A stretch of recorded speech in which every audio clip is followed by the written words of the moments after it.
مدنی زندگی کو سبسکرائب کریں اور گھنٹی کے ساتھ ساتھ آل بٹن پر کلک کر لیں کہ بنی اسرائیل میں ایک نہایت حسین و جمیل فاحشہ عورت تھی جس نے لوگوں کو فتنے میں مبتلا کر رکھا تھا۔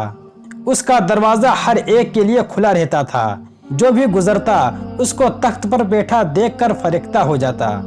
10 دینار اس کی فیس تھی، ہر کوئی فیس دے کر منہ کالا کر سکتا تھا۔ ایک روز اتفاق سے کسی بزرگ کا ادھر سے گزر ہوا، عورت پر نظر پڑی اور فرشتہ ہو گئے۔ دل کو بہت سمجھایا، اللہ سے دعا بھی کی، لیکن بھڑکی ہوئی چنگاری سرد نہ ہوئی۔ مجبور ہو کر کوئی چیز فروخت کی اور 10 دینار لے کر اس عورت کے پاس پہنچے۔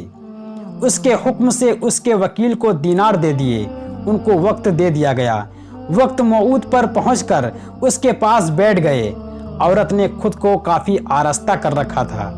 بزرگ نے جب عورت کی طرف ہاتھ بڑھایا اور لطف اندوز ہونے کا ارادہ کیا تو اللہ کے فضل اور ان کی عبادت کی برکت سے دل خوف سے بےتاب ہونے لگا اور سوچنے لگے، میرے اس گندے فعل کو اللہ بھی دیکھ رہا ہے۔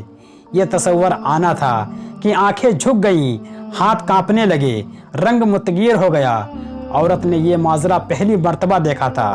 کہنے لگی، کیا ہو رہا ہے؟ فرمایا، میں اپنے رب سے ڈر رہا ہوں، مجھے یہاں سے جانے دو۔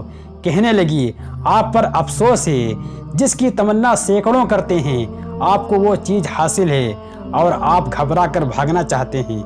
آخر یہ کیا چکر ہے؟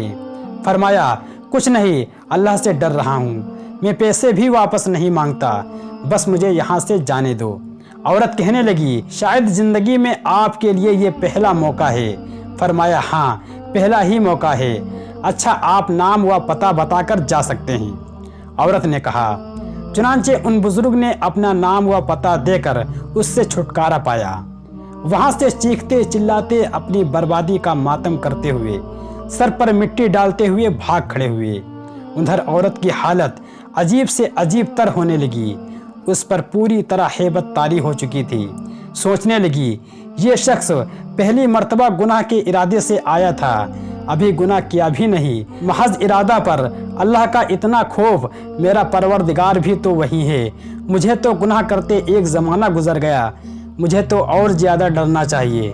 چنانچہ فوراً توبہ کی، دروازہ بند کر لیا، زینت کے کپڑے اتار کر بوسیدہ کپڑے پہن لیے اور اللہ کی عبادت میں لگ گئی۔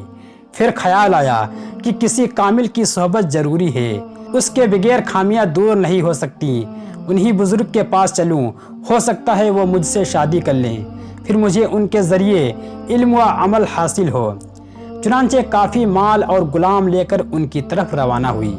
اس گاؤں میں پہنچ کر ان بزرگ کا پتہ معلوم کیا اور ان کے دروازے پر پہنچ گئے۔ بزرگ کو اطلاع دی گئی، آپ باہر تشریف لائے۔ عورت نے اس خیال سے کہ پہچان لے، نقاب اٹھا دی اور اپنا سابق معاملہ یاد دلایا۔ ان بزرگ نے یہ سن کر چیخ ماری اور اللہ کو پیارے ہو گئے۔ وہ عورت حیران کھڑی ہو گئی۔ معلوم کیا ان کا کوئی اور رشتہ دار بھائی وغیرہ ہیں جو غیر شادی شدہ ہوں۔